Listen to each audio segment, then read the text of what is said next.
Hello everyone, it's your girl Dr. Tay and welcome to day number 8 of my 12/12 birthday countdown. Now, I don't know about you, but it is hard to believe that we are already on day number 8. Nonetheless, I am truly grateful that you are continuing on this journey with me. And so today's essential tool is patience. Now, patience is something that I feel like a lot of people recognize in me. And I will admit I'm patient than most people that I know. And I think a lot of that stems from just thinking about my younger years and when people were impatient with me, especially in times where maybe it was like high stress or a lot going on, or if there was like some communication issues and just how the impatience of others negatively impacted me and my experience. And so as a result, I find myself just extending a lot of patience, especially when it comes to dealing with different types of people or, working through some personal situations. And so like now in my current work, being a coach and then also working in human resources, like patience is something that I feel like my colleagues and my clients really rely on, and to me it just sort of comes second nature. And so whether I'm dealing with my clients or with my colleagues, I recognize that it's important for me to have a certain level of patience, and if anything, I need to extend the same amount of patience that I would want to receive. And so with that, I just find myself, again, just doing the best that I can to extend that patience to those around me.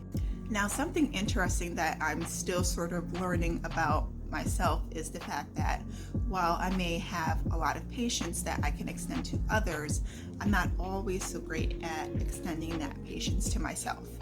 And I feel like this is something that a lot of people may deal with, whether it be having this pressure from outside sources or just that internal pressure of like having a plan and wanting to be at a certain place in life by a certain time. And one of the things that I feel like I've discovered in terms of developing more self-patience is that very often what's causing that impatience is actually limiting beliefs or frustrations, or even just some self-doubt that's sort of like lingering in the background, and it's causing this flare-up of impatience. And what I'm finding is that instead of putting my attention or energy into those feelings of impatience, I could actually serve myself a little bit better by looking at what's triggering those feelings, right? And so if I find myself impatient about a project that I'm working on, maybe sitting and asking myself, well, what is it about this project that may be causing some anxiety? Or what is my concern? Or what is the underlining thing that's causing me to feel this way? And so when I invest that time to be introspective, I find that those feelings that were causing me to be impatient sort of go away.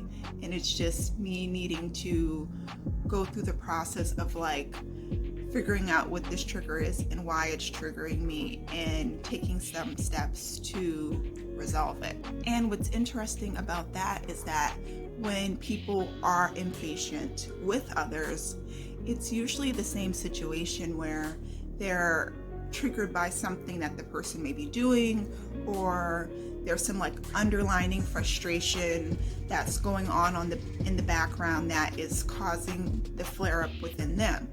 And so the best solution to all of this, whether being patient with others or patient with ourselves, is to take that step back and ask, what's going on with me?